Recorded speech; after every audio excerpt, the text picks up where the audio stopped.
खुलुमबाय लोगोफोर, बड' इनफ' पइन्ट चेनेलाव नोंथांमोनखौ गोजोन फुंबिलिनि बयनिसिमबो गाहाम हामलायथि बावहरग्रोनाय जाबाय।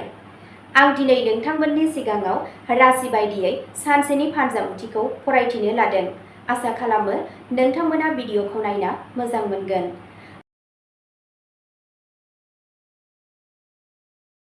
दिनै 19 मे 2026 मायथाइ एबा 4 जेठ दान 1433 मायथाइ मंगलबार। गिबियावनो दङ मेष राशि। दिनै गोदान मोनफुंनाय आरो मोजां खाबुफोरजों बुंफबनाय जागोन। खामानि थिलियाव नोंथांनि खस्थ' खालामनाय आरो दैदेननाय रोंग'थिखौ बाख्नायनाय जागोन। मोनसे गोदान मावथांखि एबा बिबानआ नोंथांनि थाखाय जाफुंसारनायनि लामाखौ बेखेवनो हागौ। फालांगियाव मुलाम्फा आरो मान सन्मानबो जौगागोन। रांखान्थियारि बिथिङाव मोजां नेरसोन मोनगोन। गोजोनथाव समफोरा नखरजों थांफागोन। नोंथांनि जिउनि लोगोरिजों सोमोन्दोआ आरोबाव गोदै जागोन। नोंथाङा लोगोफोरनिफ्राय थुलुंगाखांनाय खौरां मोननो हागौ। दावबायनाय एबा सोमोन्दोनिफ्राय मुलाम्फा जानायनि खाबु दं। सावस्रि मोजां थागोन आरो गोहोआ गोबां थागोन। फोथायथि बांगोन आरो गोसोआ खुसि जागोन। दिनै नोंथांनि थिरांथाफोरा इयुननि थाखाय मुलाम्फा गोनां जागोन। नोंथांनि दिनैनि खाफालगोनां दिगआ जादों सानजा साहा, खाफालगोनां अनजिमाया जादों 14 आरो खाफालगोनां गाबआ जादों गलापि गाब। वृषभ राशि। दिनै धैर्य आरो गियानजों नाजायोब्ला आबुं मुलाम्फा मोनगोन। रांखान्थियारि हालोदआ गोख्रों जागोन आरो रां दोनथुमनाया बांगोन। रां थिसननायनिफ्राय मोजां फिथाय मोननो हागौ। नखराव रंजानायनि आबहावा थागोन। नोंथांनि जिउनि लोगोरिनि हेफाजाबा नोंथांनि गावारि गोहोखौ बांहोगोन। सम्पथि एबा गारिजों सोमोन्दो गोनां खामानिया जाफुंसार जानो हागौ। खामानि थिलियाव मान आरो सन्मानआ बांगोन। सावस्रिया समानथि थागोन, साना गोजोन जागोन। नोंथांनि दिनैनि खाफालगोनां दिगआ जादों खोला सानजा, खाफालगोनां अनजिमाया जादों 22 आरो खाफालगोनां गाबआ जादों गोजा गाब। मिथुन राशि। दिनै नोंथांनि बिबुंथि आरो मेलेमआ जाफुंसारनायनि गुबै लामा जागोन। गोनां सुबुंफोरजों मुलाम्फा गोनां सोमोन्दो गायसनगोन। नोंथांनि जिउ राहायाव गोदान खाबुफोर ओंखारगोन। फालांगियाव जौगानायनि नेरसोन दं। मोनसे गुसुं दावबायनाया मुलाम्फा गोनां जानो हागौ। बिदा-फंबायनिफ्राय हेफाजाब मोनगोन। फरायसाफोरा मोजां फिथाय मोनगोन। सोरजिलु खामानियाव जाफुंसार जागोन। रांखान्थियारि हालोदआ जौगागोन। गोसोआ गोसो गुदुं आरो मोजां थागोन। नोंथांनि दिनैनि खाफालगोनां दिगआ जादों सा सानजा, खाफालगोनां अनजिमाया जादों 17 आरो खाफालगोनां गाबआ जादों गोमो गाब। कर्क राशि। दिनै गोसोआरि समानथाय आरो नखरारि सुखु गोजोनखौ मोनगोन। बिमा-बिफानिफ्राय बोर आरो हेफाजाब मोनगोन। न'आवनो मोजां हाबाफारिनि बाथ्रा सावरायनो हागौ। रांखान्थियारि हालोदआ दिदोम थागोन। खामानि थिलियाव नोंथांनि धैर्यखौ बाख्नायनाय जागोन। गावनि जिउनि लोगोरिजों सोमोन्दोआ खाथि सोमोन्दोआ बांगोन। धोरोमारि हाबाफोराव गोसो गुदुं जागोन। गोसोआरि गोजोन थागोन। सावस्रिया मोजां जागोन।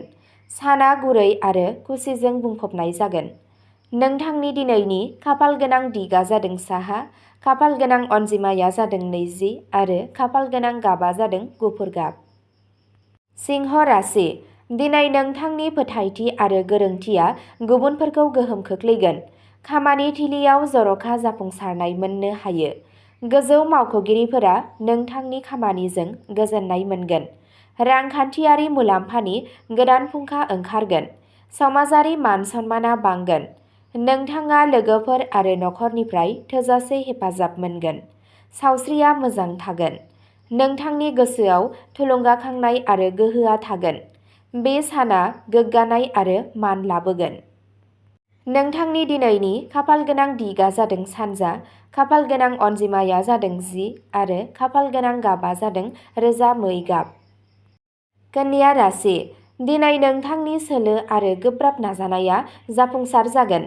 थाबथानाय खामानिफोरा गोख्रैथि मोनगोन। नोंथांनि साख्रियाव गोदान बिबानफोर फैनो हागौ। रांखान्थियारि हालोदआ जौगागोन। फरायसाफोरा जाफुंसार जागोन। सावस्रिया मोजांसिन जागोन। नखरनि हेफाजाब होनाया सोलिबाय थागोन। नोंथाङा गोसोआरि गोजोननायखौ मोनदांगोन। दिनै दावगानायनि लामा दिन्थिगोन। नोंथांनि दिनैनि खाफालगोनां दिगा जादों सोनाब साहा, खाफालगोनां अनजिमाया जादों 16 आरो खाफालगोनां गाबा जादों पिस्ता गोथां गाब। तुला राशि। दिनै सोमोन्दोफोराव गोदै आरो समानथाय थागोन। नोंथांनि जिउनि लोगोरिजों अननाय आरो बुजिलायनाया बांगोन।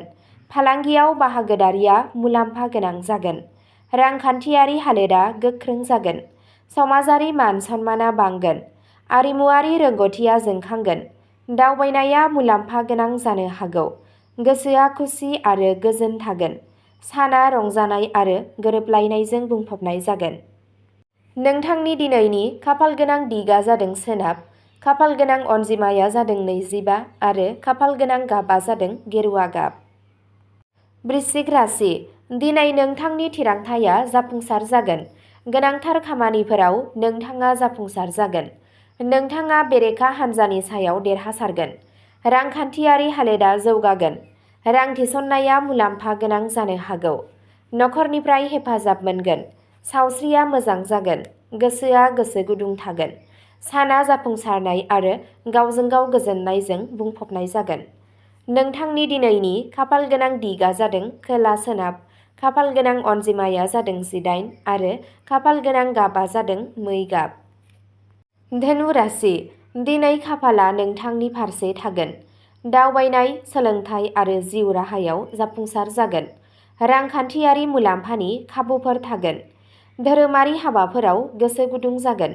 लोगोफोरा हेफाजाब होगोन। मोजां मोनलायनायनि सोमोन्दोआ गोदै जागोन। फोथायथि बांगोन। सावस्रिया मोजां जागोन। साना थुलुंगाखांनाय आरो मुलाम्फा गोनां जागोन। नोंथांनि दिनैनि खाफालगोनां दिगा जादों सा-सानजा, खाफालगोनां अनजिमाया जादों 27 आरो खाफालगोनां गाबा जादों खमला गाब। मकर राशि। दिनै नोंथांनि खस्थ' आरो आब्रुथिया जाफुंसार जागोन। खामानि थिलियाव मान सन्माना बांगोन। रांखान्थियारि सानथांखिफोरा जाफुंगोन। रां थिसननाया मुलाम्फा लाबोगोन। जिउनि लोगोरिया हेफाजाब होगोन। गोसोआरि दिदोमथि लाखिगोन। सावस्रिया मोजां जागोन। साना दावगानाय आरो गोजोननाय लाबोगोन। नोंथांनि दिनैनि खाफालगोनां दिगा जादों खोला, खाफालगोनां अनजिमाया जादों 30 आरो खाफालगोनां गाबा जादों कफि ब्राउन गाब। कुम्भ राशि। दिनै गोदान सानस्रि आरो बिथांखिफोरा जाफुंसार जागोन। टेकनिकेल आरो सोरजिलु खामानिफोराव जौगागोन।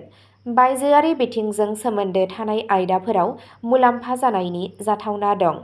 नोंथाङा लोगोफोरनिफ्राय हेफाजाब मोनगोन। रांखान्थियारि थासारिया गोख्रों जागोन। सावस्रिया मोजां जागोन। फोथायथि बांगोन। बे साना थुलुंगा आरो गोदानथिजों बुंफबनाय जागोन। नोंथांनि दिनैनि खाफालगोनां दिगा जादों सोनाब साहा, खाफालगोनां अनजिमाया जादों 13 आरो खाफालगोनां गाबा जादों गुफुर गाब। मीन राशि। दिनै नोंथांनि मोनदांथि आरो सोरजिथाया जर'खायै गोहोम गोनां जागोन। रांखान्थियारि बिथिङाव जौगागोन। नखराव अननाय आरो गोरोबलायनाया थागोन। नोंथांनि जिउ राहाया गोदान लामा मोनगोन। धोरोमारि दावबायनायनि खाबु मोननो हागौ। नोंथांनि जिउनि लोगोरिनिफ्राय हेफाजाब मोनगोन। सावस्रिया मोजां जागोन। साना गोजोन आरो थुलुंगाजों बुंफबनाय जागोन। नोंथांनि दिनैनि खाफालगोनां दिगा जादों सा-सानजा, खाफालगोनां अनजिमाया जादों 21 आरो खाफालगोनां गाबा जादों आकाहि गाब। अब्ला दिनैनि फानजामुथि एबा राशि फरायथिनाया एसेनोसै। गोजोन्थों।